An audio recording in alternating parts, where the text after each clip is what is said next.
Jai Hind students, today we are going to start with your supplementary book Moments, lesson number 1, The Lost Child, written by Mulk Raj Anand. The Lost Child is a story of a child, as you can see from the title itself, written by Mulk Raj Anand. नाम से ही पता चलता है कि he is an Indian writer. Before we start with the chapter, let us discuss about the author. Mulk Raj Anand was an Indian writer in English, notable for his depiction of lives of poor and traditional Indian society. मुल्क राज आनंद की जो कहानियाँ हैं उसमें India की poor और traditional stories को बहुत ज़्यादा डिपिक्ट करा है. He is very much known for his novels and short stories. ये कहानी भी एक छोटी सी कहानी है और एक छोटे से बच्चे की. So let's start with the story, page number 1. This story is about a small child जो अपने पेरेंट्स के साथ मेले में घूमने जाता है. As you know, a child nature is always demanding. हर बच्चे का जो नेचर है कि वो बहुत डिमांडिंग होते हैं. सेम ईयर ये बच्चा भी बहुत ज़्यादा डिमांडिंग है. हर चीज़ देख के वो बहुत जल्दी अट्रैक्ट हो जाता है और उसे हर चीज़ चाहिए होती है. A child goes to a fair with his parents. He is happy and excited and wants the sweet and toys displayed there, but his parents don't buy them for him. हमेशा parents वो चीज़ें नहीं खरीदते जो बच्चे हमेशा मांगते हैं. हमारी इंडियन सोसाइटी में तो स्पेशली नहीं लेते. तो इसी तरह उसके पेरेंट्स भी वो चीज़ें टाल देते हैं. His parents don't buy them for him. Why then does he refuse when someone else offer him. फिर अचानक से ऐसा क्या होता है कि वो सारी चीज़ें जब कोई और व्यक्ति उसे ऑफ़र करता है तो वो एक्सेप्ट नहीं करता, क्योंकि कहीं ना कहीं उसके साथ मेले में एक ट्रेजेडी हो जाती है. और वो क्या होती है, let's discuss in the chapter.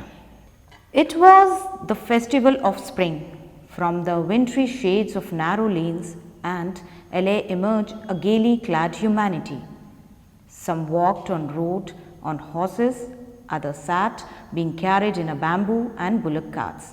Festival है स्प्रिंग का. हमारे देश में स्प्रिंग एक तरीके से फेस्टिवल के तौर पे मनाया जाता है जब मौसम जो होता है वो बहुत अच्छा होता है, खेतों में फसल पक चुकी होती है और उस टाइम पे मेला लगता है. मेला जो है हमारे देश में एक बड़ी ही पारंपरिक प्रथा चलती आ रही है. आज भी बड़ी सिटीज़ में भी मेले का क्रेज़ है, लेकिन छोटे शहरों में आज भी बहुत ज़्यादा क्रेज़ है मेले का. लोग दूर दूर से ट्रैवल करके मेला देखने जाते हैं. मेला कहीं एक दूर जगह लगता है, बड़े से ग्राउंड में, कहीं शायद रामलीला ग्राउंड या इस तरह का कोई बड़ी सी स्पेस होती है, स्पेशली मेले के लिए होते हैं. और आसपास के सारे गांव के लोग एक प्रॉपर प्लानिंग के साथ मेले घूमने जाते हैं. तो ये ही एक प्यारा सा दृश्य जो है दिखाया है हमारी स्टोरी में कि it was the festival of spring और सभी लोग जो हैं वो मेले की ओर जा रहे थे. एक छोटा सा बच्चा भी अपने पेरेंट्स के साथ जा रहा था. One little boy ran between his father's legs, brimming over with life and laughter. छोटा सा बच्चा पापा के पैरों में पैर चल रहा था. मतलब वो पैरों जितना भी बड़ा नहीं था, छोटा सा था और वो बहुत खुश था. ऑब्वियसली वो छोटा सा बच्चा था, अभी लाइफ की जितनी भी प्रॉब्लम और दुख से दूर, full of life and full of laughter था. मतलब पूरी तरह एक फ्री, जिसे कहते हैं ना, फुल ऑफ लाइफ वो था. और जो पेरेंट्स हैं उसके हर थोड़ी देर में उसको आवाज़ लगाते थे. Come child come called his parents as he lagged behind, fascinated by the toys in the shop that lined in the way. फिर से उसके पेरेंट्स उसे आवाज़ लगाते हैं, बेटा आ जाओ, क्योंकि वो हमेशा पीछे छूट जाता है. और इस बार किस चीज़ के पीछे छूटा था, जो रास्ते में टॉयज़ की शॉप थी वो एक कोई लेकर बैठा हुआ था नीचे और उन टॉयज़ को देखने के लिए वो रुक जाता है. वो बहुत जल्दी फैसिनेटेड हो जाता है. फैसिनेटेड मतलब बहुत जल्दी अट्रैक्टेड हो जाता है उस टॉयज़ से जो वहाँ रास्ते में बिक रहे होते हैं. He hurried towards his parents, his obedient feet to their call, his eyes still lingering on the receding toys.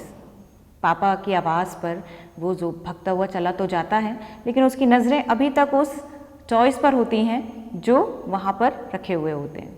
अभी तक वो उनको देख रहा होता है, भूल नहीं रहा होता है। As he came to where they stopped and to wait for him, he could not suppress his desire for his heart, even though he well knew the old cold stare of refusal in their eyes. वो आता है और वहाँ पर आ जाता है जहाँ parents उसका वेट कर रहे होते हैं। अपने अंदर की डिज़ायर को वो रोक नहीं पाता। टॉयज़ को देख के उसका दिल जो होता है वो बहुत मचल रहा होता है, जबकि वो अपने पेरेंट्स की आंखों में देख रहा होता है अ कोल्ड रिफ्यूज़ल, मतलब बिल्कुल ऐसा जो उनका एज़ यूजुअल एक लुक होता है, जो मना करने वाला लुक होता है, उनके साफ साफ अपने पेरेंट्स की आंखों में देख रहा था। फिर भी वो उसे इग्नोर करते हुए बोलता है, I want that toy, he pleaded. बच्चों के ख़ास अंदाज होते हैं, जब वो कोई चीज़ की डिमांड करते हैं तो थोड़े से एक्टिंग करते हैं रोने वाली, या फेस बना लेते हैं रोने वाला, जैसे वो बहुत चाहिए, बहुत ज़्यादा उस चीज़ के लिए उनको बहुत ज़रूरत है। ऐसे ही एक्सप्रेशन बनाकर वो बोलता है। And his father looked at him red eyed in his familiar tyrant way. हमेशा वाले जो उनका अंदाज था, उससे वो आंखें लाल करके उसकी तरफ घूरते हैं।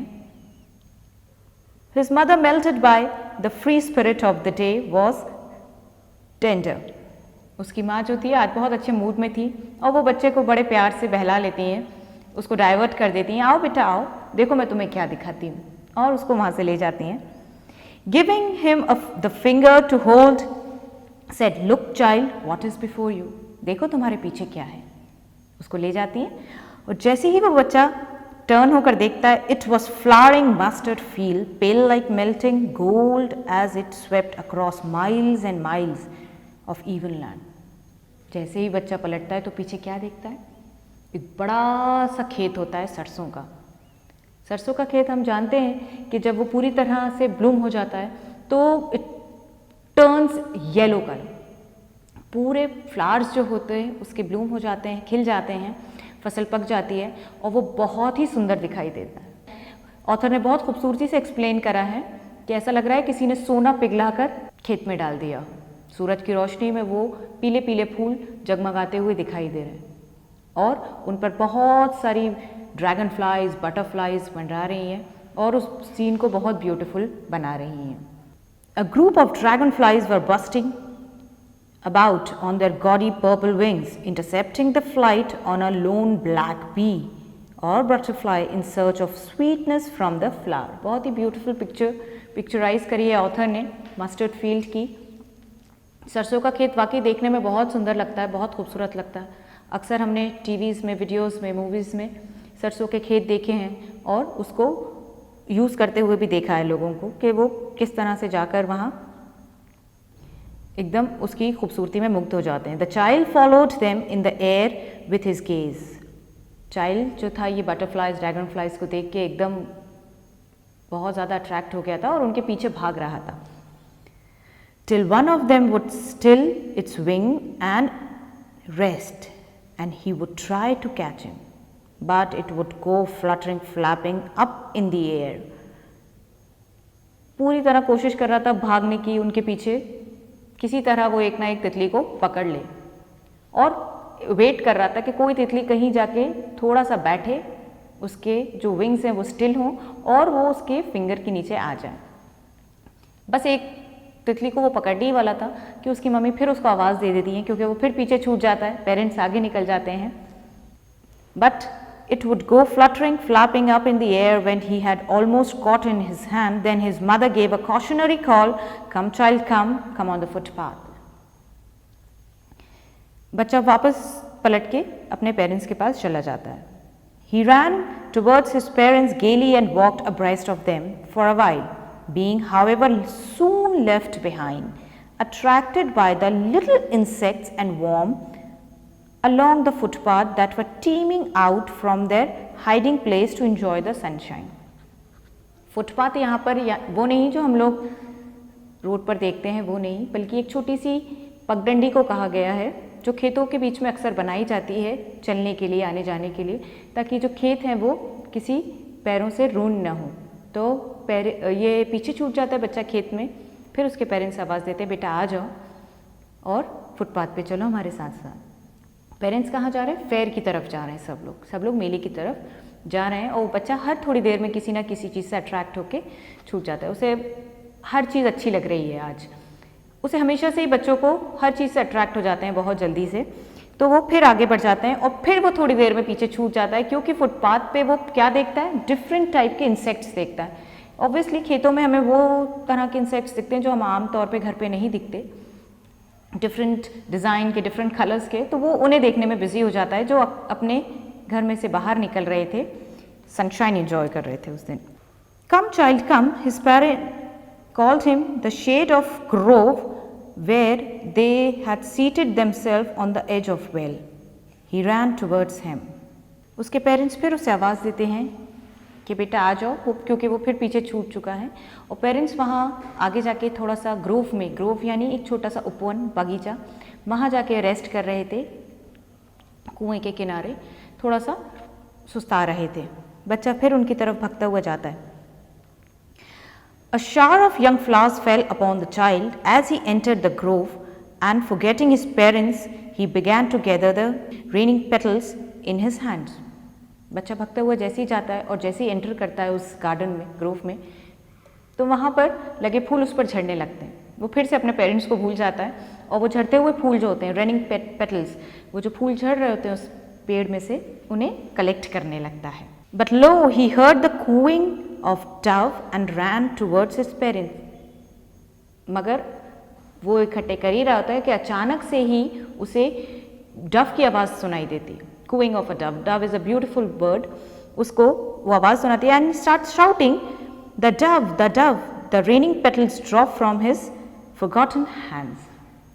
अभी वो फूल इकट्ठे कर रहा था, अचानक से वो उसे भूल जाता है और अब उसका ध्यान कहाँ चला जाता है? Cooing of a dove.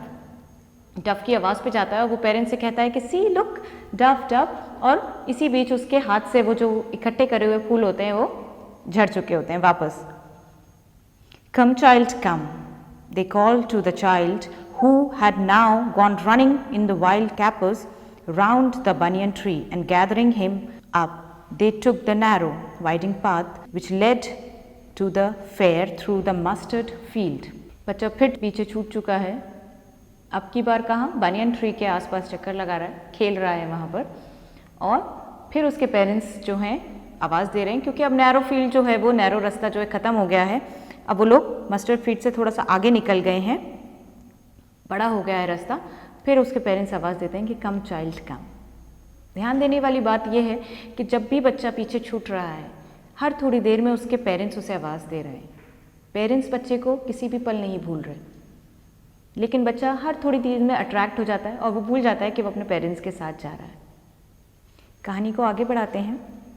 As they neared the village, the child could see many other footpaths full of throngs covering to the whirlpool of the fair, and felt at once repelled and fascinated by the confusion of the world he was entering. दूर से ही अब वो उसे मेला नजर आने लगा था। मेले की कलरफुल झांकियाँ उसे बहुत अच्छी लग रही थी और वो एक तरीके की झांकियों के बवंडर में खो चुका था। द वर्ल्ड ऑफ कन्फ्यूजन, वो सब कुछ भूल चुका था, वो सारी पुरानी चीज़ें। अब उसे सिर्फ ये समझ में नहीं आ रहा था कि वो क्या देखे और क्या नहीं देखे। जैसे ही मेले में एंटर करते हैं वैसे ही उसे एक आवाज़ आती है, अ स्वीट मीट सेलर हॉक्ड। आवाज़ आती है कि गुलाब जामुन, बर्फ़ी, रसगुल्ला, ये आवाज़ें आती हैं और उसका दिमाग जो होता है वो फ़ौरन मिठाई की तरफ चला जाता है। He was a sweet seller hawked gulab jamun, rasgulla, barfi, jalebi at the corner of entrance, and a crowd pressed round his counter. At the foot of architecture, many colored sweet decorated with leaves of silver and gold. The child stared open-eyed, and his mouth watered for barfi. That was his favorite sweet. उसकी जो दुकान थी मिठाई वाले की, वो बहुत attractive थी। लोग उसको घेरे हुए खड़े हुए थे और उसने भी दुकान में कलरफुल रंग बिरंगी मिठाइयाँ सोने और चांदी के वर्क से सजा के रखी हुई थी और वो बच्चा उसे आंखें फाड़ फाड़ कर और मुंह खोल कर देख रहा था। उसका मुंह बिल्कुल वाटरी हो चुका था। And he murmured that I want that barfi. He sweetly murmured in his own mouth. धीरे से अपने मन में ही वो बोलता है, बट ही न्यू कि उसके पेरेंट्स उसे दिलाने वाले तो है नहीं। अभी वो यही कहेंगे कि तुम कितने लालची हो, जैसी मेले में आए वैसी कुछ ना कुछ मांगने लगे। इसीलिए वो बिना कुछ रिप्लाई सुने उनका आगे बढ़ जाता है। But he half new age he begged that his plea would not be heeded because his parents would say as he was greedy. So without waiting for an answer, he moved on. उसने कहा यहाँ time waste नहीं करा जाए, आगे बढ़ते हैं। A flower seller hawked a garland of gulmohar, a garland of gulmohar. आगे जाके देखता है तो फूल वाला फूल बेच रहा था। फूल की माला ले लो, फूल की माला। वो बच्चा जाता है और उस फूल की टोकरी के पास जाके खड़ा हो जाता है। बहुत खूबसूरत होते हैं गुलमोहर के फूलों की वो माला। बच्चे को फिर दिल चाहता है कि वो ये माला ले ले। फिर वो अपने मन में सोचता है कि उसके पेरेंट्स ये दिलाएंगे नहीं और कहेंगे it is so cheap to bye.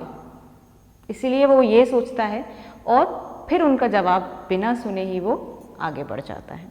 He went towards the basket where the flowers lay heaped and half murmured, I want that garland. But he well knew his parents would refuse to buy him those flowers because they would say that they were so cheap. So without waiting for an answer, he moved on. फिर से वो जवाब नहीं सुनता, इंतज़ार नहीं करता, उसे पहले से पता होता है तो वो आगे बढ़ जाता है। A man stood holding a pole with yellow, red, green, purple balloons flying from them. आगे जाता है तो उसे क्या दिखता है? बलून वाला दिखता है, जिसके पास मल्टी कलर्ड बलून्स होते हैं, बहुत अट्रैक्टिव लग रहे होते हैं, हवा में लहरा रहे होते हैं। The child was simply carried away by the rainbow glory of their silken colors and he was filled with an overwhelming desire to possess them all. But he well knew his parents would never buy the balloons because they would say he was too old to play with such toys, so he walked further. वो फिर से बहुत attract हो जाता है, लेकिन इस बार भी अपने पेरेंट्स का जवाब वो जानता था। उसका दिल तो बहुत चाह रहा था, बहुत ज़्यादा उसको देख के अट्रैक्ट हो रहा था। फिर वो सोचता है कि अभी पेरेंट्स से मांगूंगा और वो ये कहेंगे, हमेशा की तरह एक नया जवाब होगा कि तुम अभी इतने छोटे हो जो बलून से खेलोगे। तो वो फिर से बिना कुछ जवाब उनका सुने वेट करे आगे बढ़ जाता है। आगे बढ़ते क्या देखता है? A snake charmer stood playing the flute to a snake which coiled itself in a basket as he had raised in graceful bend like the neck of swam, while the music stole into the invisible ears like the gentle rippling of an invisible waterfall. The child went towards the snake charmer, but knowing his parents had forbidden him to hear such course of music as snake charmer played, वो आगे देखता है कि snake charmer यानी कि सांप का खेल दिखाने वाला बैठा हुआ है और उसके बास्केट में एक कॉइल करा हुआ एक स्नेक है, जिसका जो ऊपर का जो फेस है वो स्नेल की तरह उसने खोला हुआ है, मतलब उसका फन फैला हुआ है और वो स्नेक चार्मर म्यूजिक बजा रहा है और वो उस पर हिल रहा है। उसका बहुत दिल चाह रहा था वहाँ खड़े होकर वो ट्यून सुने, लेकिन उसे अचानक से याद आता है कि उसके पेरेंट्स ने मना करा है इस तरह की कोई भी फालतू म्यूज़िक सुनने के लिए और कोई भी फालतू गेम खेलने के लिए। तो फ़ौरन से आगे बढ़ जाता है बिना उनसे कुछ कहे और बिना कुछ पूछे। He proceed further. आगे जाके क्या देखता है? There was a roundabout in full swing. एक झूला देखता है roundabout. Men, women, children carried in a whirling motion, shrieked and cried with dizzy laughter. The child watched them intently and then he made a bold request. वहाँ देखता है कि बच्चे, लड़कियाँ, आदमी, सभी लोग उस झूले पर झूल रहे हैं। They were enjoying, they were crying, they were shouting, चिल्ला रहे, चीख रहे, enjoy कर रहे और बहुत मज़ा आ रहा है, देखने में बहुत अट्रैक्टिव लग रहा है। अब जो बच्चा है उसकी डिज़ायर अनकंट्रोलेबल है। अब वो बहुत, उसने मेले में अंदर आने के बाद बहुत सी चीज़ों को देख के कंट्रोल कर लिया, अब वो उससे कंट्रोल नहीं हो रहा और बहुत बोल्डली उसने हिम्मत करके अब बोल ही दिया, रिक्वेस्ट कर दिया। He made a bold request, I want to go that roundabout, please father mother. Papa mummy मुझे उस राउंड अबाउट पर झूलना है। There was no reply. He turn to look his parents, they were not there ahead of him. उसने request तो कर ली मगर कोई जवाब नहीं आया। जैसे ही उसने पलट के देखा तो पीछे कोई नहीं था। Nobody was there. He turned to look on either side. They were not there. He looked behind. There was no sign of them. वो इधर उधर देखता है, भागता है, जाता है मगर वहाँ कोई नहीं होता। पीछे देखता है, आगे बढ़ता है, घूमकर देखता है मगर कहीं कोई नहीं होता। कोई उनका नामो निशान नहीं दिख रहा होता है। A full deep cry rose within his dry throat. With a sudden jerk of his body, he ran from where he stood crying in real fear. Mother, father, tears rolled down from his eyes. उसकी सूखे हुए गले से एक चीख निकलती है और वो ज़ोर ज़ोर से रोने लगता है। Mother, father, इधर से उधर भागता है।